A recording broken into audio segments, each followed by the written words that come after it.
नमस्कार दोस्तों, स्वागत है आपका आपके अपने इस ट्रिकी बायो गुरु के ऑफिशियल यूट्यूब चैनल पे। मैं शिवम त्रिपाठी आपका हार्दिक स्वागत करता हूं। दोस्तों, आपको अगले टर्न पे एक प्रश्न जो है मैंने किया था और मैंने ये पूछा था आपसे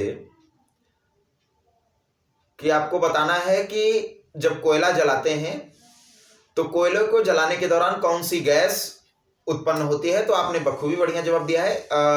उसके दौरान नाइट्रोजन यानी N2 और कार्बन डाइऑक्साइड गैसें निकलती हैं। जितने भी सजीव प्राणी हैं उनमें कार्बनिक यौगिकों की प्रधानता पाई जाती है, जिसके कारण जो है ऐसा हो रहा है। तो आज की जानकारी जो है क्या है आपके लिए कुछ नया। आज दोस्तों हम चर्चा करेंगे वन्य जीव संरक्षण अधिनियम पे। अच्छा, वन्य जीव संरक्षण यानी कि जो भी हमारे जंगल में रहने वाले जीव हैं उनकी सुरक्षा के बारे में। जी हाँ, वन्य जीव संरक्षण अधिनियम की अगर बात करें तो यह 1972 में आया था। तो 1972 में वन्य जीव संरक्षण के अनुसार यह बताया गया कि अगर किसी प्राणी का शिकार तथा उनको पकड़ने का कोई भी प्रयास करता है जो जंगलों में स्वच्छंद विचरण कर रहे हैं तो उनके लिए 5 वर्ष का कारावास और 25,000 रुपए का जुर्माना हो सकता है, या तो दोनों हो सकता है या इनमें से कोई एक।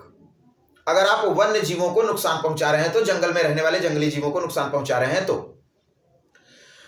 इसमें प्रतिबंध क्या क्या किया गया है, यानी कि किस पे रोक लगाई गई है या क्या करेंगे तब आप इस वन्य जीव संरक्षण अधिनियम के तहत आपको सजा हो सकती है। तो आप ध्यान रखिएगा कि जैसे बारहसिंगा है तो बारहसिंगे को के जो सींग है वो हाईली कॉस्टली जो है बिकती है। तो इनकी सींगों का अगर आप व्यापार करते हुए पकड़े जाते हैं या आपके घरों में परीक्षण या निरीक्षण के दौरान अगर यह पाया जाता है तो आपको सजा हो सकती है। साथ ही साथ ध्यान रखिएगा कि हाथी के दांतों का व्यापार या जंगली जीवों के वन्य जीवों के चमड़ों का व्यापार आपको जो है सजा का हकदार बना सकता है। एक बात और, इसी जो है अधिनियम में एक बात और कही गई कि जंगल में मत्स्य पालन निषेध कर दिया गया, यानी कि जंगल में मछली नहीं पाल सकते, मछली पालन नहीं कर सकते। मछली पालन के लिए एक्वेरियम का इस्तेमाल कर सकते हैं या तालाबों का इस्तेमाल कर सकते हैं आप।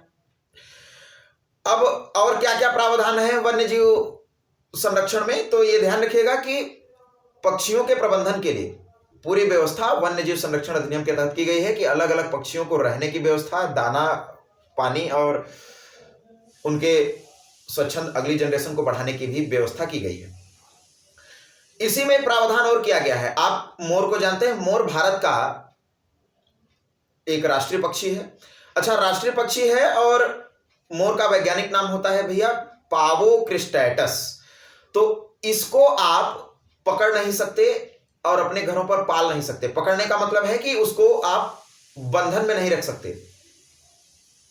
तो ये जानकारी आपको कैसी लगी कमेंट करके जरूर बताएं। अगर आपने वीडियो को लाइक नहीं किया है तो लाइक कर दीजिए, शेयर कर दीजिए, ताकि लगातार ऐसी जानकारी आप तक मिलती रहे। इसी के साथ हम अगर वन्य जीव संरक्षण अधिनियम की बात करें तो इसी में हम बात कर लेते हैं प्रोजेक्ट टाइगर की। जी हां, टाइगर प्रोजेक्ट यानी कि बाघ परियोजना। बाघ परियोजना में बाघों का संरक्षण यानी उनका रख रखाव, देखभाल और उनके अनुसार वातावरण बनाने की प्रक्रिया एक है जिसको टाइगर प्रोजेक्ट के नाम से जाना जाता है। इसका जो प्रारंभ है ये 1 अप्रैल 1973 में किया गया था। प्रोजेक्ट टाइगर की शुरुआत 1 अप्रैल 1973 में की गई थी और वर्तमान में अभी इस दौरान भारत में 50 ऐसे बाघ आरक्षित क्षेत्र बनाए गए हैं जहां पर बाघों को रखने की व्यवस्था की गई है ताकि उनकी जो जातियां खत्म हो रही हैं, बाघों की जो संख्या खत्म हो रही है, उनको बचाया जा सके। दोस्तों, क्या आपको पता है कि बाघ को यानी कि अंतर्राष्ट्रीय बाघ दिवस कब मनाया जाता है? जी हां, 29 जुलाई को प्रत्येक वर्ष अंतर्राष्ट्रीय बाघ दिवस मनाया जाता है और इस दिन बाघों को बढ़ाने के लिए और उनके रखरखाव के लिए चर्चाएं की जाती है। ओजोन, जी हां, ओजोन एक परत है और ओजोन का फार्मूला O3 होता है। यह पराबैंगनी किरणों को सूर्य से सीधा पृथ्वी पर आने से रोकती है, यानी कि सुरक्षा कवच का काम करती है पराबैंगनी किरणों से। अगर ये पराबैंगनी किरणें पृथ्वी पर आ जाएं तो आपको त्वचा का कैंसर हो सकता है। अब इस ओजोन दिवस को मनाया कब जाता है, तो ध्यान रखिएगा कि प्रत्येक 16 सितंबर को ओजोन दिवस जो है हम मनाते हैं। और इसकी घोषणा 1994 में संयुक्त राष्ट्र महासभा द्वारा की गई थी इस तिथि को मनाने की, ताकि हम प्रदूषण को कम करें, और जब प्रदूषण कम होगा तो ओजोन परत मेंटेन रहेगी।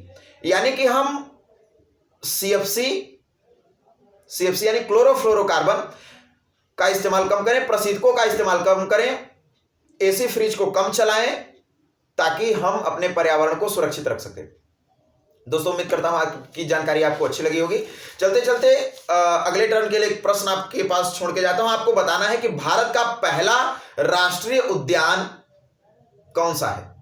भारत का पहला राष्ट्रीय उद्यान आपको बताना है। तो मिलते हैं अगले टर्न पे। तो thanks for watching tricky bio गुरु शिवम त्रिपाठी। तब तक के लिए जय हिंद, जय भारत।